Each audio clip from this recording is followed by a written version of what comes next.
Alright, welcome back to another math video, Math 20 on trigonometry. Here we're going to take a look at an example involving ambiguous cases here.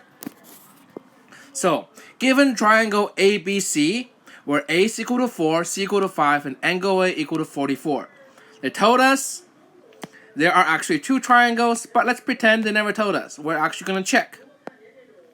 Okay, we're going to draw the triangles and then solve for B in the both possible triangles. I'll leave a detail of solving for solving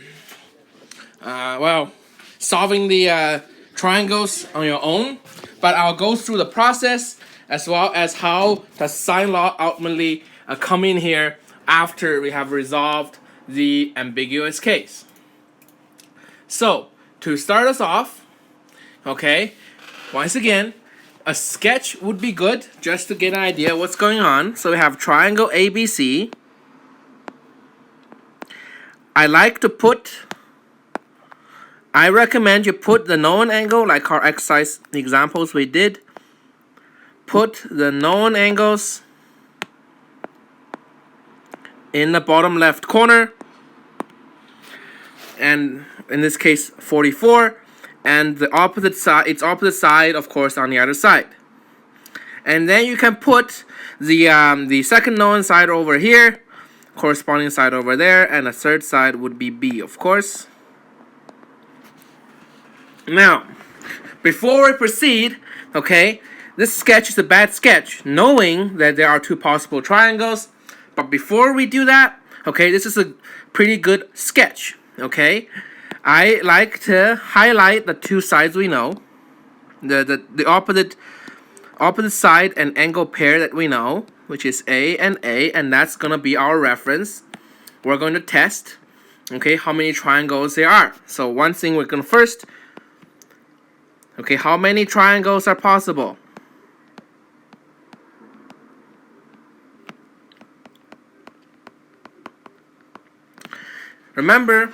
Do you remember our scenarios? If not, make sure to watch our last video or look up the notes. Look up your notes to see what they are. But we're comparing A to C and the height. Okay, C and the height. And to calculate the height, okay, so we're going to calculate the height. We need to use some trigonometry as well as second side. So we're comparing A versus C and the height. Let's draw the height in. The height is right here. Okay, height. Alright. To keep it simple, let's calculate the height first. Height is a second side, C, times sine of the given angle, A. Okay, so in this case, it is A. Let's plug them in. H is equal to C is 5 times sine of 44 degrees. Okay.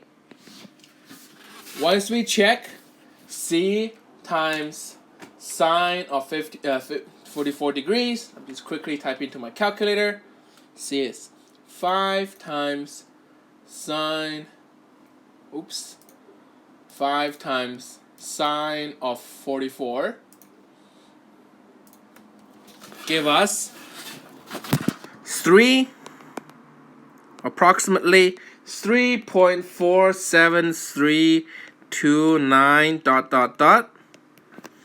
Okay, of course we have A equals to 4, our opposite side. Maybe I should have colored it red. A equals to 4. That's our special side we want to use for reference. And of course, C equals to 5. Let's compare. Now, A is longer than H, which is only 3 point something, because A is 4. So C is less than A. But A is 4. 4 is less than C itself. Oh, I made a mistake here. I did not mean to write C. I meant to write H.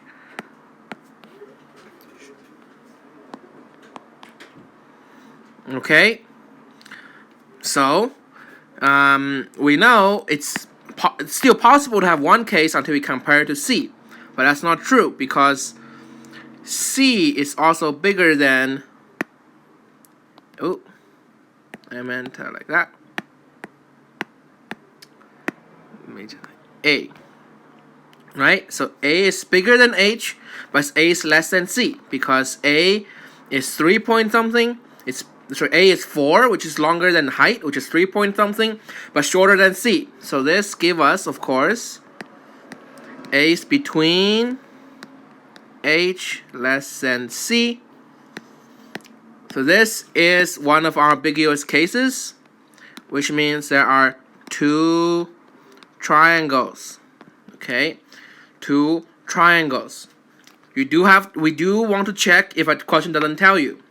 Question doesn't tell you, which is once again compare the opposite side of the known angle to the height, which is the second side.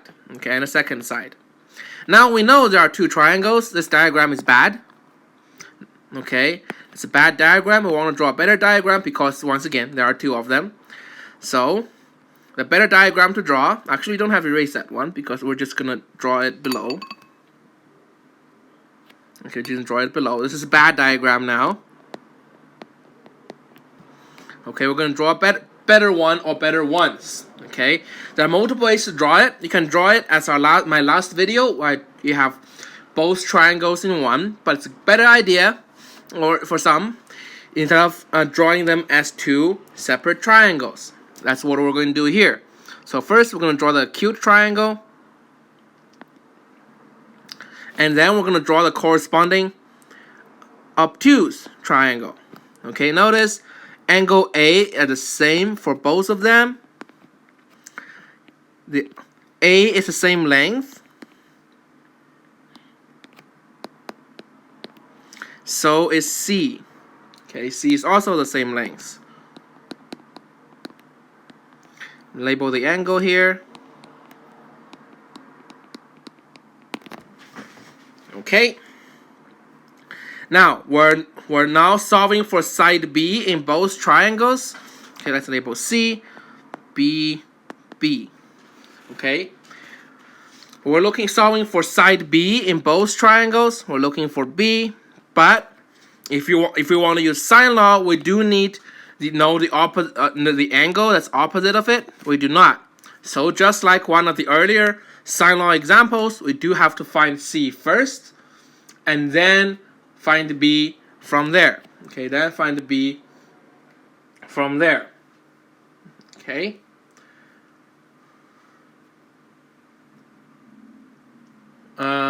So to use sine law, so once again, oh, I forgot to write down. Sorry about that small delay there. Something just popped up. So we're gonna find first. Okay, we're gonna find first. Once again, if we have two angles, we'll have two angles and two angles on the side. We can even use cosine law to find the B for us if needed. Okay, but regardless, we're gonna find C first. So find C. So sine of C equal over little c is equal to sine of A over little a.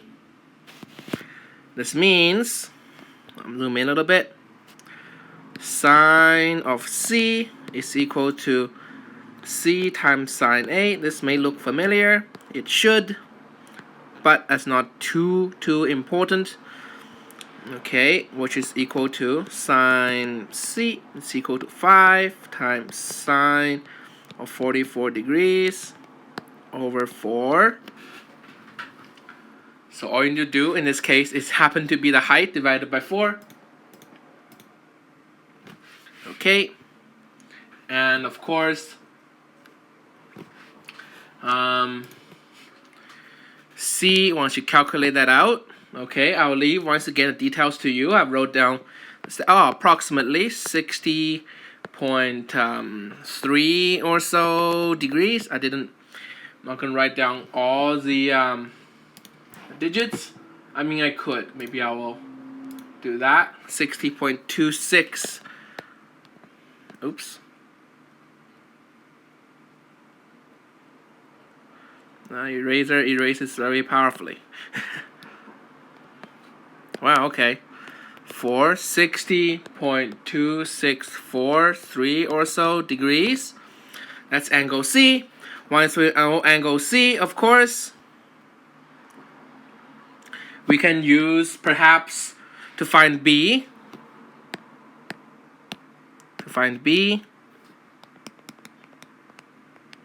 We can use, now we know angle C, right? Now that we know angle C is 60 point something degrees, we know two angles, angle,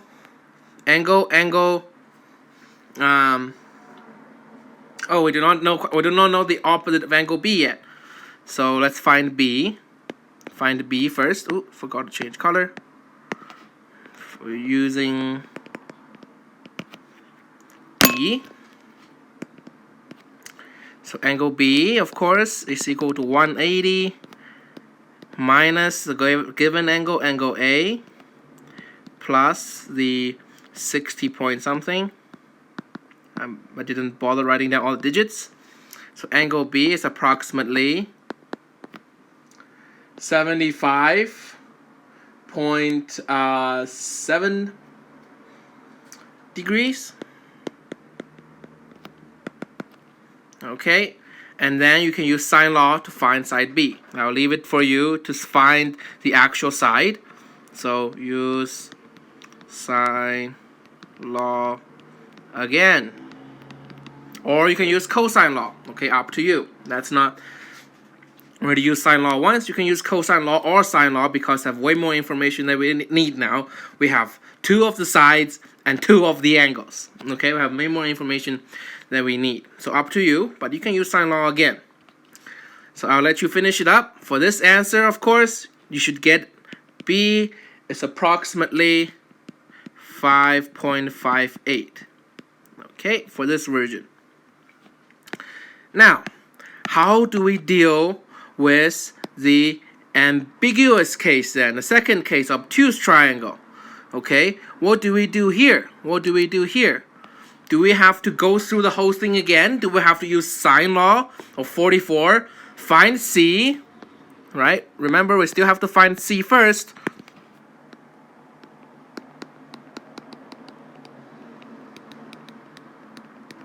But it's obtuse. Our trick is not meant to deal with obtuse triangles. If you do sine -1, cos -1, you'll always give you an acute triangle. What do? Are we stuck? How can we solve this one? Well, you do the exact same thing, except in finding C for the ambiguous case is very easy. Very easy. For the ambiguous case, you use results from here, and the angle C in the ambiguous case is just 180 minus your regular angle C, which is 180 minus your 60 point something. Okay, which is, oh, that's taking up way too much space than I planned. Let me rewrite it.